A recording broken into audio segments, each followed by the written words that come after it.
And now I'm speaking with Marcy Winograd. Marcy is a candidate for Congress in the 36th Congressional District of California. She has served as an executive board member of the California Democratic Party and member of the Central Committee, a member of the Los Angeles Democratic Party Central Committee, and closest to my heart, she's a co-founder, along with me, of Progressive Democrats of Los Angeles. How you doing, Marcy? I'm doing great. Thanks for inviting me on the show, Brad. Welcome to Connect the Dots. Listen, for a lot of us progressives across the country, and certainly for those of us in Southern California, your race in the 36th Congressional District is the most important thing we have coming up next year. Yes, I agree. It's very important. It's not just about this one race, but it's really a much larger struggle to say, you know what, the resources that we have as the richest country in the world with a reputation as such, these resources need to be invested in human needs, not in this huge, expansive military-industrial complex. So that really is the challenge. And I think that other countries, as we've mentioned, are understanding this, that, you know, you invest $1 billion in war, you get half as many jobs, not to mention carnage. Well, I totally agree with you. And you know, the book that I wrote recently, Left Turn Only, the last part of it's on economics, because for the last 2 or 3 years, I've been kind of thinking that's the future, and we need to have a progressive message in that. Now, you're in a campaign against one of the most hardcore blue dog members of Congress, and you're also in a district that has this huge kind of war industry in it. What do you say to these people in your progressive message? Well, it was interesting because just last weekend I was at the Mar Vista Farmers Market, and I sat down to have some breakfast, and lo and behold, there's somebody sitting at the table with me who asked me about my platform. And when I spoke about jobs, not wars, ending perpetual war, he said to me, well, I work in aerospace, so what are you going to tell me? And I said, what I'm going to tell you is this.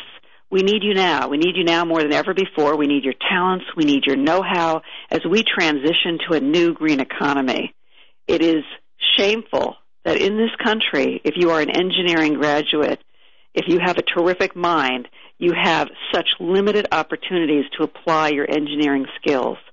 It's not because people want these jobs necessarily. Of course, I'm sure they want the salaries and the perks, but they want to be useful. And people with this kind of talent, this sort of education, engineering skills, they should have ample opportunities to apply their talents to life-affirming work. One of the things you always hear opponents of the changeover from the military-industrial complex to, let's say, an infrastructure-industrial complex is that, well, what are we going to do with all these people in manufacturing and heavy industrial jobs?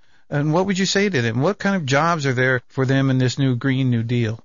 We need people repairing our port. We need people fixing our bridges. We have all sorts of schools that need to be repaired, and we need new schools. You know, America is basically falling apart because we have invested so little in our infrastructure. So we're long overdue, and we have a lot of jobs that we can offer people doing exactly that. Not just infrastructure repair, but really building a rapid transit system. I was going to say, you have all that heavy industry down there. Couldn't they also build high-speed rail and light rail and all these other things? Absolutely. I mean, there is enough work to go around, no doubt. The problem is that we have not put jobs and employment at the top of the priority list. Instead, we have been borrowing and borrowing from the Chinese, from our Social Security Trust Fund, to fatten the pockets of war profiteers. This is not sustainable, and that is what I am saying when I meet with people on the campaign trail. And I'll tell you, Brad, you know, when I talk to people about Afghanistan, I get pushback at times from people who say, well, we can't just cut and run. My response is, well, you know, the longer we stay, the more enemies we create. Nobody wants to be occupied. And they may look at me and they may agree or they may raise an eyebrow. But when I say to them, look, do we really want to be a colony of China?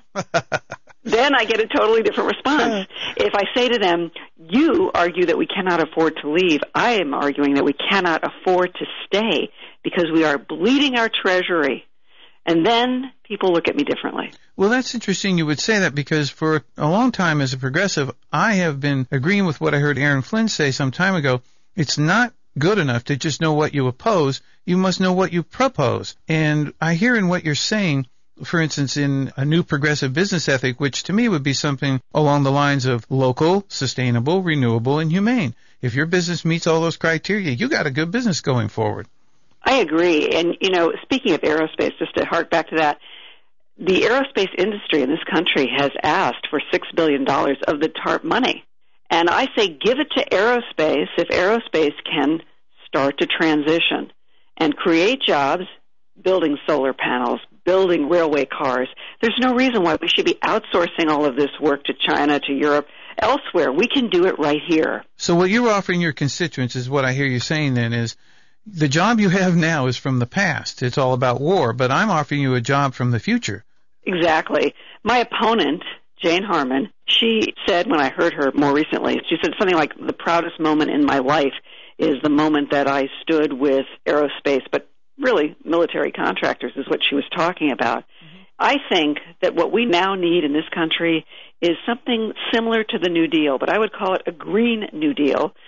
And by that I mean, let's put people to work developing wind and solar energy. Let's put people to work really figuring out how to be energy efficient. Under the New Deal in the 30s, Roosevelt, he employed something like 10 million Americans, building almost 1,000 airports, 100,000 schools and hospitals, water treatment plants, 78,000 bridges built during the New Deal, 8,000 parks. I would second that. You know what? We need that right now in this country. We need a massive stimulus program. Think about it. California, the official unemployment rate is hovering around 12%. Go to Fresno, go to the Central Valley, it's more like 30%. We are looking at a Great Depression, another Great Depression, unless we take some dramatic turns. Well, let's talk about the Democratic Party, because we elected a Democratic Congress and a Democratic White House, and we found in the health care bill and re-regulation of Wall Street and in several other areas, they don't seem to be doing what you're talking about. What's the disconnect, and how can we, as progressives, help the country and the party get past that? Well, I think we have to keep talking about it, hold town halls, run primary challengers. That's what I'm doing. I mean, that's my way of saying, look, we need to take a different path because the path we are on is not sustainable. I heard on the television today that President Obama was meeting with community banks, so perhaps the message is getting across that we need to bring it home, bring it down to the local level. Enough of these bailouts for huge banks, billion-dollar contracts for more war. That is not the future. And while we're doing that, we are starving our youth. Education, I just heard that LAUSD is looking at cutting all the elementary music programs. How sad. We don't have to let go of that. You know, we shouldn't be sacrificing our youth for war profiteering and bank bailouts. I couldn't agree with you more, and I know you as a teacher know this, but I as a musician know that children who learn music are better at math and science. Exactly. It's the same part of the brain that does the arts and entertainment that does math and science.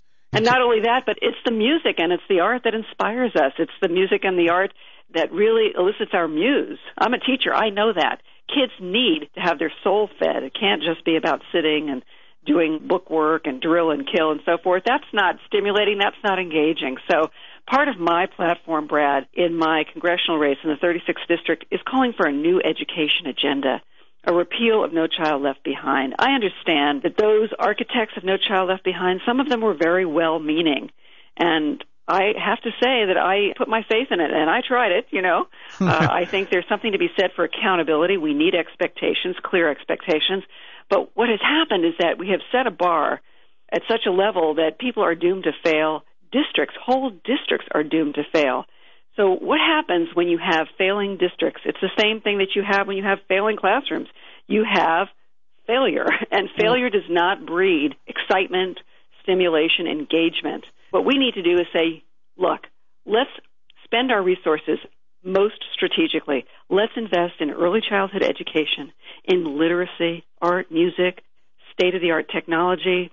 Let's create these small learning communities in high schools, give high schools money and resources to do that effectively, and let's look at what the most successful schools are doing and give school districts incentives to adopt those best practices.